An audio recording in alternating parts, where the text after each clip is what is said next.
when I began to teach Ecclesiastes, I saw it as a journal, more of a journal, sort of pages out of Solomon's journal that he sort of tears out. And over and over again, you come across words like emptiness, futility, chasing after the wind. One of the paraphrases uses soap bubbles. I often refer to as cotton candy. It looks so significant, but he's trying to find happiness without God. As a result, his words are a reflection of so many who lived then and still live on today. And you've known some. Yes. You've been around guys like this. Yes. Which brings me to, have you ever known fellow businessmen and women who came close to reaching the top only to realize that it was not what they had hoped for? And did that, in fact, happen to you? Well, those are good questions. Yes, I've known many men and women. Is it disillusioning? I think it's deceiving. Oh. I think you get deceived with what you quote so-called goals. Success. And, yes. Yeah. But many that have gotten there, and there's an old song that said, "Is this all there is?" Yeah. Peggy Lee sang that song. Is that right? Yeah, okay. yeah. And she refers to all kinds of things. Well, you're older than me, so you can remember that. Peggy and I are old friends. Well, when she sings that song, which is a reflection on this, it's the same thing. Guys must ask, and women as well must ask, as they climb that ladder, and maybe they're not there yet, but they can see it from where they are, and they realize it's a plateau that doesn't look very inviting. Some of it must, or they wouldn't keep climbing.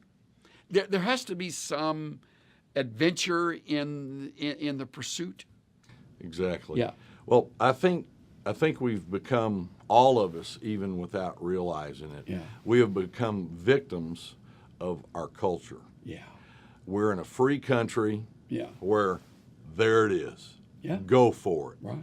But we've also been taught that success is measured by our achievements in life. The harder we work, the faster we work, the more time we commit to the more we produce. The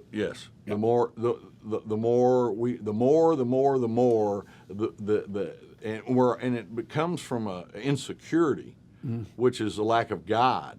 Because there's not a vertical relationship there. And so even if you think you're morally right, your priorities are all out of order. These are like big carrots that hang out there in front, and you keep moving toward them, and you reach out, but they move a little bit ahead of you, or maybe you get a bite and it doesn't taste anything like you anticipated. Yeah, I've talked. That's the deceptive part of it that you refer to. Sure. Yeah. I've talked to so many businessmen all the time, really, and women that say, I go to church.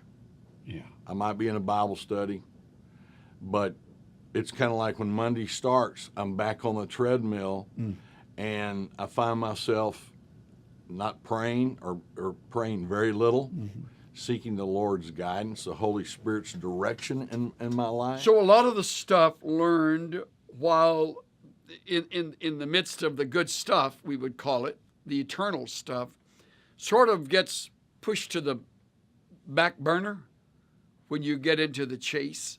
I think so. I think, again, I think we deceive ourselves and really truly examining what's really going on.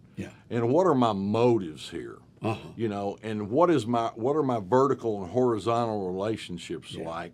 And we'll talk more about that later. But how do those priorities fit?